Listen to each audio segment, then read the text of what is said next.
Moele met Pelt, welkom. Zoals altijd op zoek naar mensen, parkstatters, die een interessant verhaal te vertellen hebben. Vandaag heb ik afgesproken met de kerkelijke overheid van gemeente Heerlen. En dat is Hans Bouwman. Hans, van harte welkom. Fijn dat je met me wilt praten. Altijd goed hier te zijn. Nou ja, ik heb heel veel vragen voor je, dus ik stel voor dat we er even bij gaan zitten. Hoop ik dat ik wat antwoorden voor je heb. Dat hoop ik ook. Wat wil je drinken? Gewoon een kop koffie graag. Kopje koffie, Loes? Hebben we ook, hè? Moele met Pelt.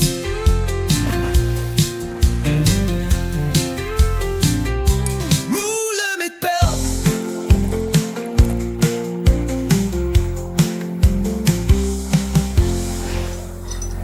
Hans Bouwman, van harte welkom voor ons gesprek in Moele met Pelt in kerstsferen. Je bent al de hele tijd in Heerlen, maar je bent hier niet geboren. En we willen altijd graag weten, waar stond je wiegje? Waar stond mijn wiegje? Per ongeluk in Zwolle. In Zwolle, per ongeluk? Per ongeluk. Mijn moeder woonde daar een tijdje, omdat mijn vader daar in de buurt in militaire dienst had. En ze wilde verhuizen, maar ja, het ging allemaal een beetje sneller dan ze dacht. Het idee was eerst verhuizen, dan de geboorte van de kleine. Maar toen werd het er 2. Oké. Dus net voor de verhuizing naar Bergen aan Zee werd eerst mijn zus geboren en toen ik. Ja. En dus je bent van een tweeling? Een van de tweeling, ja. Oké. Een jongen en een meisje, meteen Yes. de Rijkenhuiswens in één keer? Ja, Rijkenhuiswens is 2 jaar ertussen. Hè? Dus dat, ja. Maar je ouders kwamen dus niet uit Zwolle? Nee, Den Haag en Scheveningen. Echte Hollanders. Oké, Echte Hollanders, ja. En dat is wel, zonder dat ik je daar nou over wil gaan kapitelen, maar het is wel nog steeds te horen dan, eigenlijk. Ja, toch wel, hè? Want je bent in Zwolle, je zegt, jullie zijn verhuisd naar Bergen aan Zee. Ja, maar daar hebben we ook maar 3 jaar gewoond, dus daar heb ik ook geen herinneringen aan. Daarna zijn ze naar Zutphen gegaan voor het werk van mijn vader. Zutphen, toch weer naar het oosten? Toch weer, en daar heb ik eigenlijk mijn hele jeugd gewoond. Oké. Ja. School, lagere Basisschool, school was dat toen nog, hè? Ja. En dat was in Zutphen zelf. Jullie woonden ook in de stad. Een prachtige stad, hè? Ja, een Zutphen. hele mooie historische stad. Ja. Precies andersom als Heerlen. Hier hebben ze een tijd al het oude gesloopt. En daar hebben ze juist het oude opgebouwd. Oké, ja. Wrijf het er maar in. Maar in ieder geval, basisschool, of was het toen nog lagere school? Toen jij zo klein was. School, ja.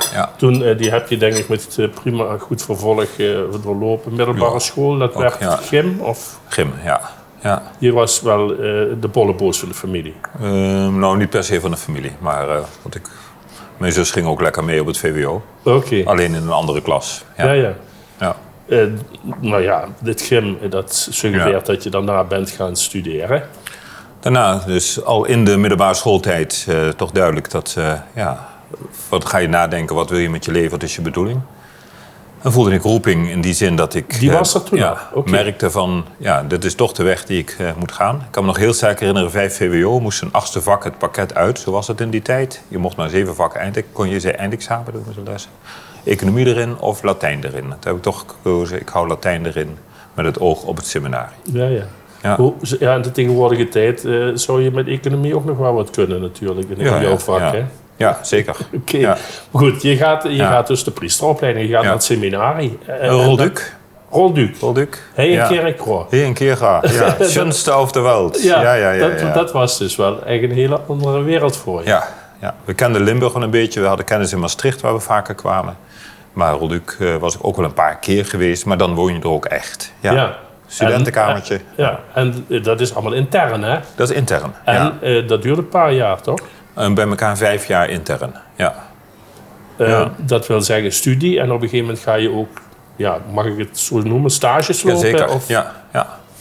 Ja, allerlei stages, een beetje snuffelen in parochie, maar ook lesgeven op een basisschool, Dammerig in Voerendaal.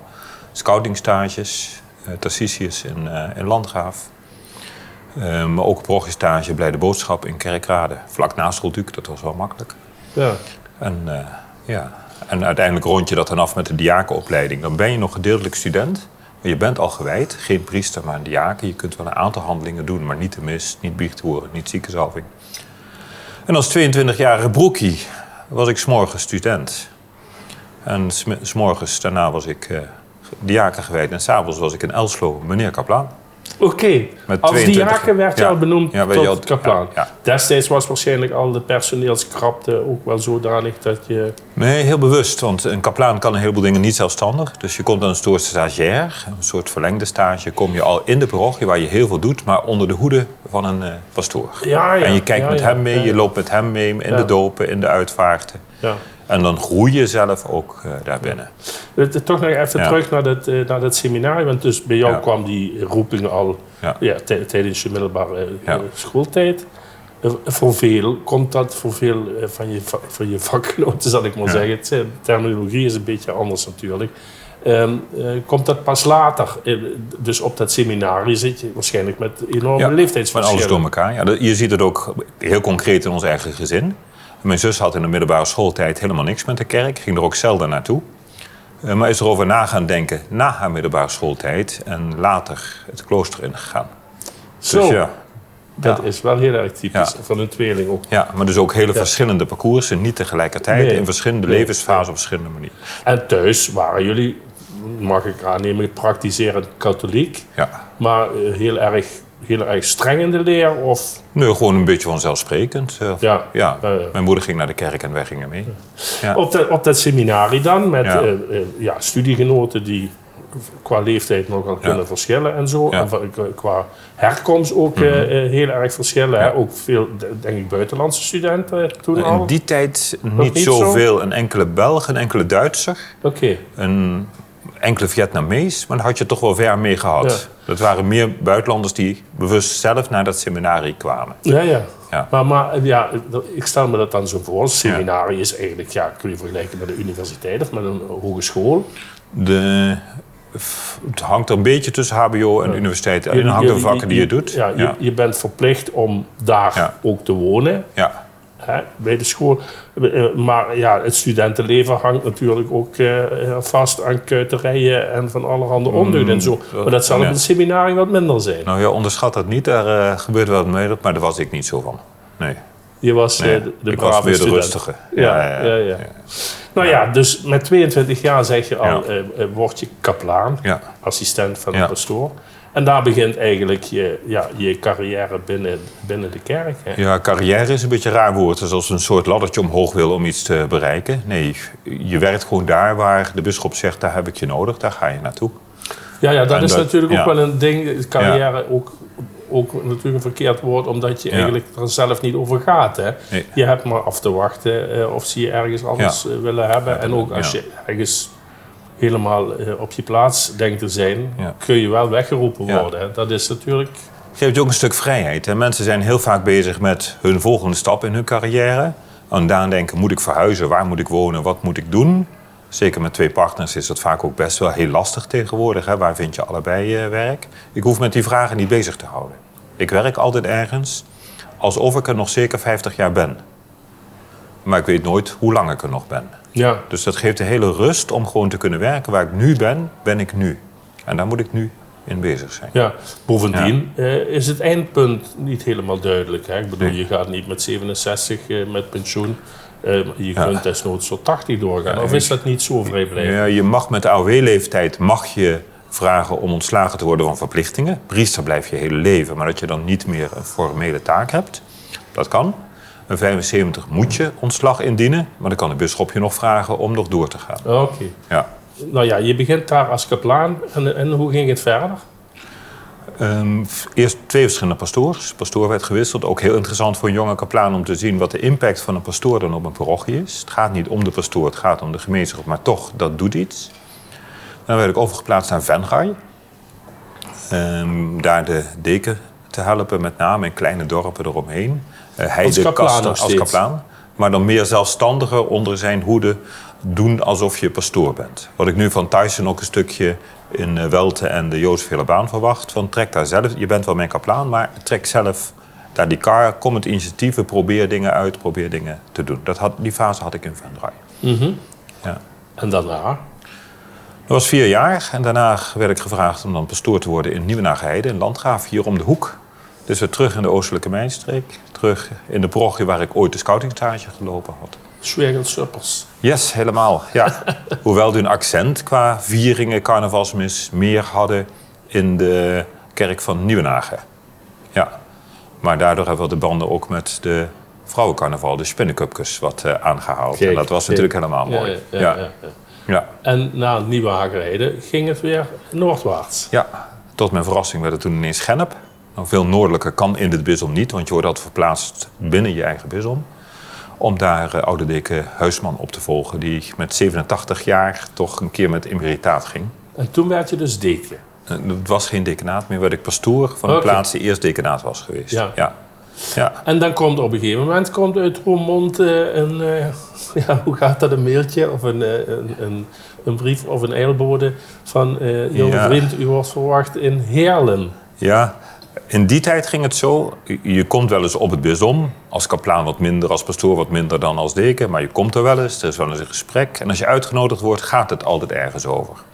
Als ze je bellen, de vicaris-generaal wil graag een afspraak met je, en je vraagt waarover, en je krijgt als antwoord, dat zal de vicaris-generaal u zelf wel zeggen, dan weet je, dit wordt een overplaatsing. Ja. En schrok je daarvan, dat je naar het diepe zuiden weer moest? Je kende het dus, maar Heerlen kende je op zich niet zo. Schrikken niet. Nou, Heerlen kende ik in die zin dat Landgraaf in die tijd dekenaat Heerlen was. Ah. Dus allerlei vergaderingen waren altijd in Heerlen en in combinatie met Heerlen. Ja. En natuurlijk altijd apart tussen een kleinere en een grotere plaats. Mensen van Landgraaf komen vaker in Heerlen dan mensen van Heerlen in Landgraaf. Als je iets in Landgraaf niet hebt, dan ga je naar Heerlen toe. Maar een Heerlenaar zal niet zo snel naar Landgraaf toe gaan. Die zal minstens denken dat alles toch in Heerlen te vinden is. Ik zie een bepaalde grijns die ik onbesproken laat. Het wordt tijd voor een muzikale intermezzootje, Hans. Ja. En datgene wat je wilt horen, past natuurlijk helemaal in de sfeer van nu. En dat is Stille Nacht, Heilige Nacht, maar dan wel graag in de originaalfassung. Ja, zeker. Ja. Stille Nacht, Heilige Nacht.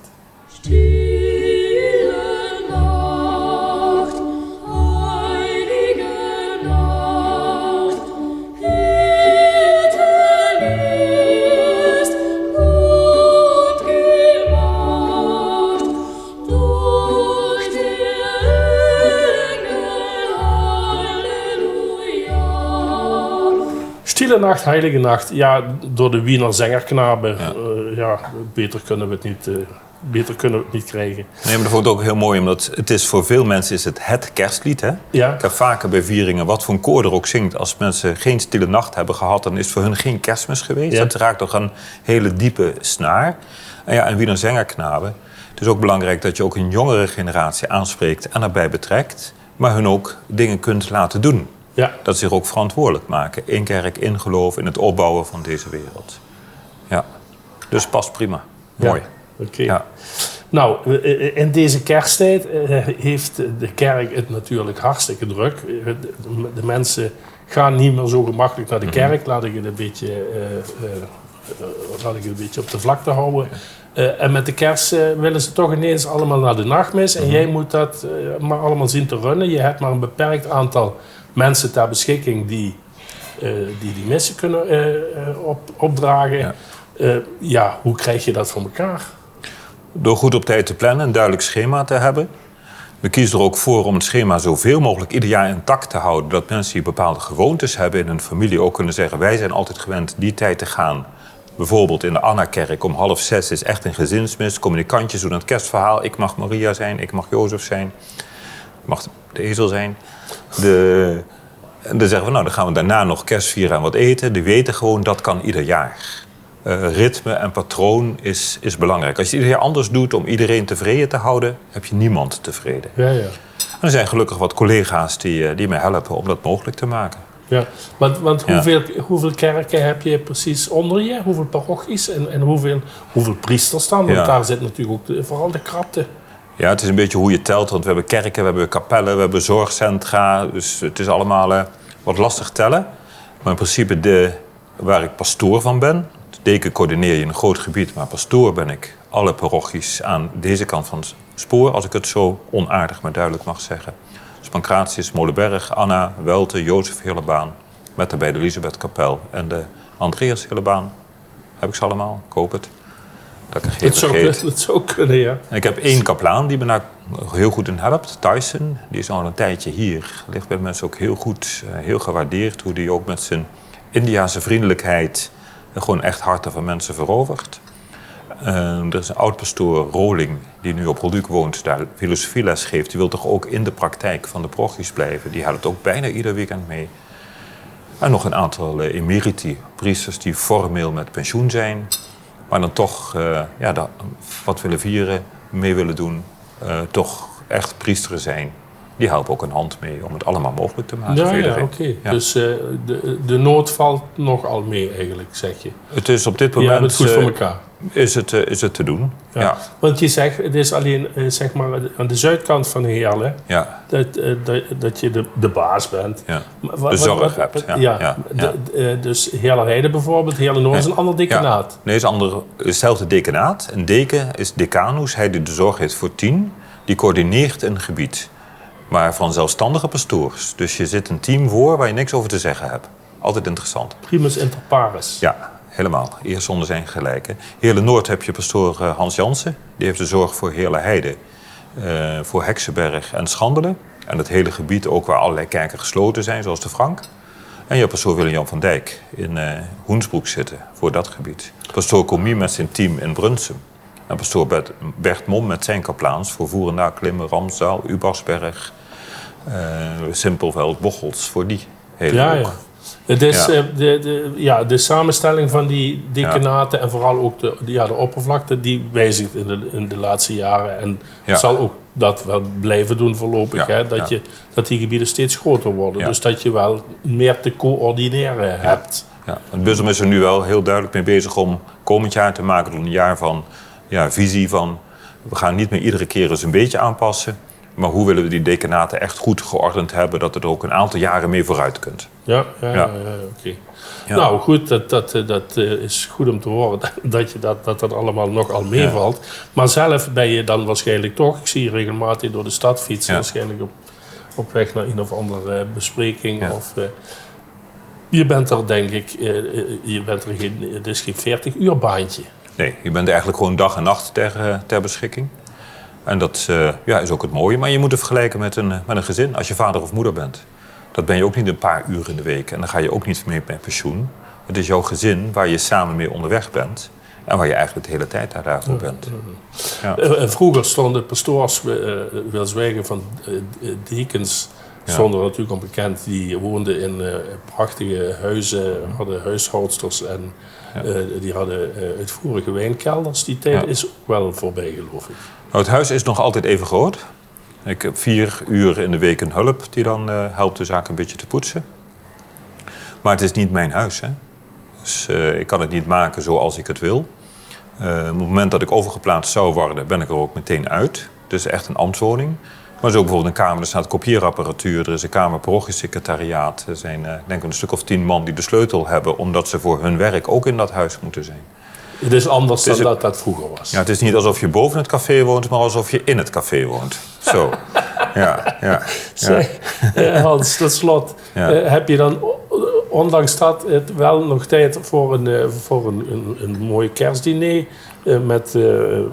met naasten, met vrienden, kennissen, familie? Ja.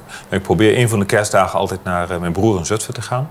En dan probeer ik ook een beetje, maar niet een groot diner, maar wel een beetje gezellig met elkaar. Vaak zijn zijn kinderen er ook bij. Of probeert mijn zus ook te komen. Dat we daar een beetje, ook na het overlijden van mijn moeder, daar toch een beetje de familie zo vasthouden en bij elkaar houden.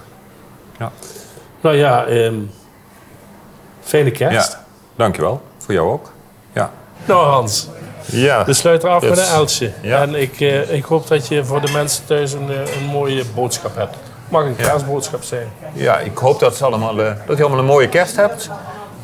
We kunnen wel vaak mopperen op deze wereld wat er allemaal donker is en moeilijk is. En dat is ook zo, daar moeten we ook niks in wijs maken. Maar kerstmis is toch ook het verhaal waarin iedereen zijn bijdrage heeft. Of je nou een kind bent of een volwassene, Maria of een Jozef of een ezel. Iedereen heeft zijn bijdrage. En dat we vanuit kerstmis en het besef dat het kind voor ons geboren is... samen ook een beetje bouwen aan een wereld zoals die Jezus dat heeft gewild. Een wereld naar Gods hand en liefde, waar we allemaal ons eigen steentje aan kunnen bijdragen. Dank voor deze uitzending. Mooi dat jullie dit zo doen. En om een goede kerst en alvast veel zegen voor het nieuwe jaar. Dat drinken we op, Hans. Gezondheid.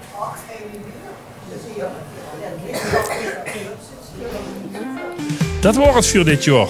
We zijn nu even uitgemoeld. Aanvang van het jaar gaan we van Slovensboemelen kijken dan een stuk in een nieuwe zitting. En dan in maart, zo gaat het weer moelen. Voor wens je euch zondag in een gouden roets en het allerbeste voor 2026. Adio.